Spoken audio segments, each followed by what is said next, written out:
cái này nhom mà miền sầm nua muối hay năng trái sầm nua nóคือថា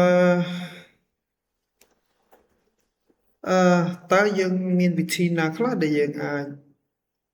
reach out ទៅកាន់ជនខិន locally អញ្ចឹងណាដោយសារខ្ញុំ set up DevOps lab មួយដែលយើងប្រើ GitLab Cloud ហើយយើង run ជនខិននៅ local ហើយអ្នកនរគ្នាប្រហែលជាមានម៉ាស៊ីនផ្សេងទៀតក្រៅពីជនខិនដែល run local ដែរចង់ access ពី internet មកពីក្រៅតែយើងមានវិធីអីខ្លះអូខេអញ្ចឹងយើងមានវិធីច្រើនដែរក្នុងហ្នឹង free option ទី1គឺយើងអាចប្រើ n group គេនេះ demo command ហើយវា free វាមាន free tier available មិនមែនថាវា free ទេវាមាន free tier មានន័យថាយើងត្រូវការបង់លុយដែរបើយើងចង់បាន more than free អញ្ចឹងណាព្រោះ free វាមាន limitation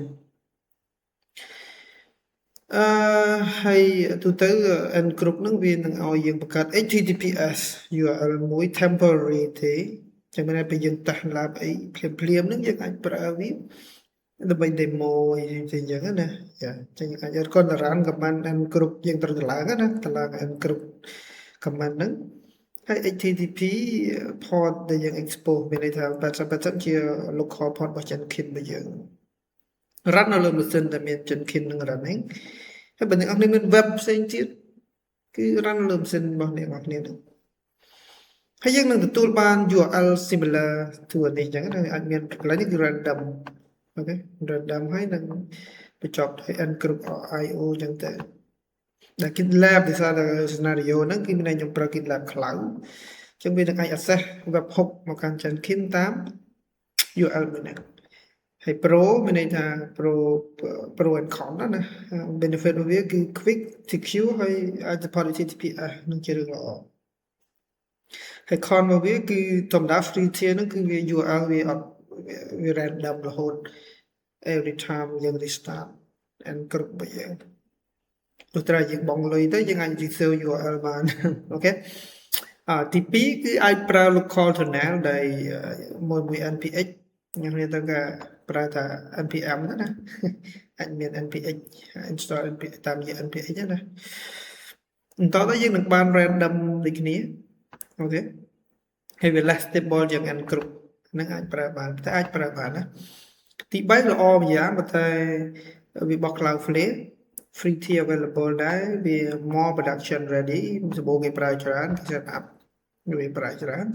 lightweight ស្រាលងាយស្រួលប្រើប៉ុន្តែត្រូវការអីគេ set up ចឹងច្រើន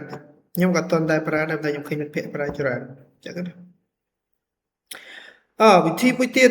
ងាយហើយយើងអាចប្រើបានដោយសារយើងប្រើ GitLab Cloud យើងអាច set up runner នៅក្នុង local network របស់យើងអញ្ចឹងវានឹងអាច connect ទៅកាន់ Jenkins វាមិនមែនជា webhook ទេ directly វាមិនមែនជា webhook ទេប៉ុន្តែវាជា bridge វាជា bridge មួយដែលយើងអាច trigger ដែលយើង every job របស់យើងដែលយើងចង់ trigger pipeline Jenkins គឺយើងអាច trigger ទៅប្រើ GitLab CI file បានអញ្ចឹងណាអូខេចុងក្រោយគឺ security configuration គឺមានន័យថាយើងត្រូវ make sure ថា authentication set up ត្រឹមត្រូវហើយ avoid expose URL របស់ Jenkins ហ្នឹងជាពិសេសគឺបើយើងប្រើ encrypt ឬក៏ local tunnel គឺ make sure ថាយើង rotate token ផ្សេងៗហ្នឹងកុំឲ្យគេ expose ចឹងណាព្រោះវា public available ចឹងគេអាច access បានអូខេអរគុណច្រើនជួបគ្នានៅវីដេអូក្រោយទៀត